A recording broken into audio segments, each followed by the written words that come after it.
श्लोक 10. योगी युञ्जीत सततमात्मानं रहसि स्थितः एकाकी चित्तात्मा निराशीरपरिग्रहः.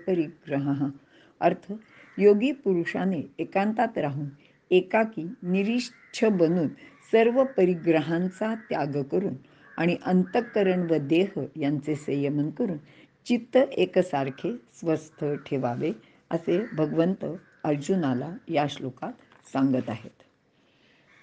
विवरण. योगी ज्याचे लक्ष म्हणजे ध्येय केवळ परमात्म्यामध्ये लीन होणे हेच आहे, जो केवळ परमात्म प्राप्तीसाठी योग करणारा आहे, सिद्धी आणि भोगाच्या प्राप्तीसाठी नाही, त्यालाच योगी असे म्हटले आहे. एकाकी. ध्यानयोगाचा साधक एकटा असावा. बरोबर कोणी असला तर एकमेकाशी बोलण्यात व इतर गोष्टीत वेळ वाया जातो. एकमेकांचे सहवासात प्रेम निर्माण होते, आसक्ती वाढते, मग त्याच गोष्टीचे स्मरण होत राहून भगवंताचे स्मरण होत नाही. चित्त एकाग्र होण्यास अडथळा निर्माण होतो. रहसी स्थितः. साधकाने एकांतात स्थिर असावे. त्यासाठी ध्यानाचे ठिकाण शांत पवित्र असावे.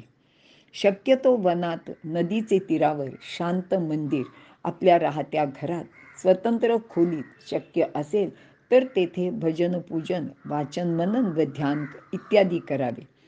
इतर गोष्टी म्हणजे भोजन, निद्रा, चर्चा असे काही करू नये.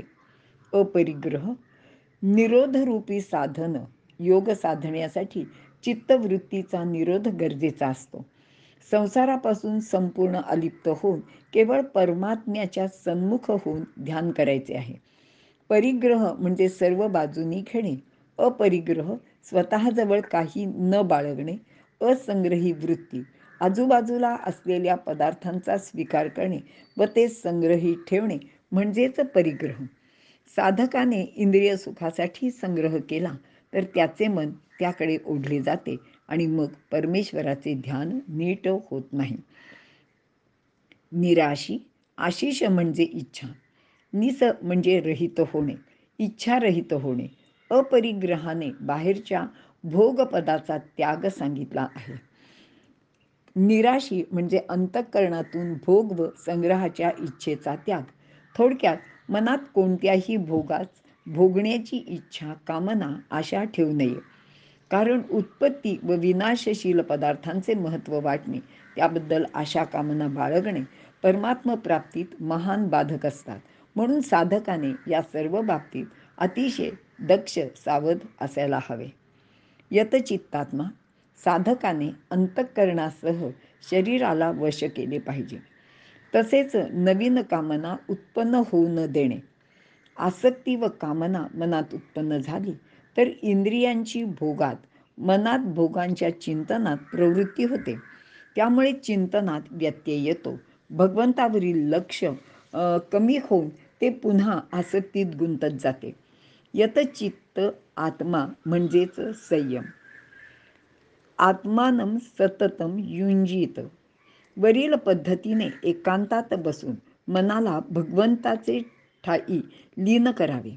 ध्यानाला बसण्यापूर्वी मनाला बजावून सांगावे की आता प्रपंचाविषयी कोणतेच काम आपल्याला करायचे नाही.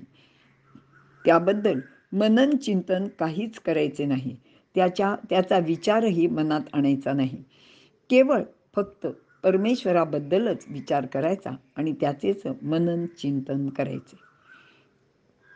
ध्यानाचे वेळी व्यावहारिक गोष्टीपासून शरीराबरोबरच मनाने सुद्धा अलिप्त राहायला लागते. नाही तर ध्यानाला बसले की अनेक गोष्टी आपल्याला आठवत राहतात. मनामध्ये कामाची योजना सुरू होते. परमेश्वराचा विचार कधी बाजूला पडतो ते कळत सुद्धा नाही. डोळे मिटून नामस्मरण करीत असले तरी ते सुद्धा अशा विचारांमध्ये आपोआप बंद होऊन जाते. म्हणून ध्यानाला बसताना प्रयत्नपूर्वक व्यावहारिक गोष्टीचा विचार दूर सारावा. परमेश्वराचे चिंतन करावे. याचा सराव झाला तर मग इतर प्रापंचिक व्यावहारिक गोष्टी करताना सुद्धा परमेश्वराचे चिंतन आपल्याला करता येते. मन संकल्परहित झाले तर ध्यानसुद्धा सुलभ होते. म्हणून संकल्प केला तरी तो परमात्म प्राप्तीचाच करावा. इतर बाह्य गोष्टींची आसक्ती, प्रेम, ममता कमी करत जावे. योगी नेहमी एकटा राहतो. त्याचा शरीरावर, मनावर, बुद्धीवर सतत ताबा असतो. ती त्याला चित्तासह वश असतात. म्हणूनच तो अपरिग्रही, निराशी असतो. अर्जुन पापाचे भीतीने युद्ध नको, मी संन्यासी होईन, मी योगी होईन असे म्हणत आहे. पण वर सांगितलेल्या कोणत्याच गोष्टी त्याच्याजवळ नाही आहेत. भगवान श्रीकृष्णांना ते चांगलेच माहीत होते. तसेच या गोष्टी वाटतात तेवढ्या सोप्या निश्चितच नाहीत, असेही भगवंत त्याला सुचवत आहेत. मागे अर्जुनाने निश्चित कल्याण होईल असा मार्ग सांग अशी विनंती केली होती. म्हणून भगवंत त्याला सांगत आहेत की साधकाचे ध्येय केवळ परमात्म प्राप्ती हेच असेल तर त्याने समभावनेने कोणतेही कर्तव्य कर्म करावे. ते नेहमीच कल्याणकारी असते. इथे आपण थांबूया.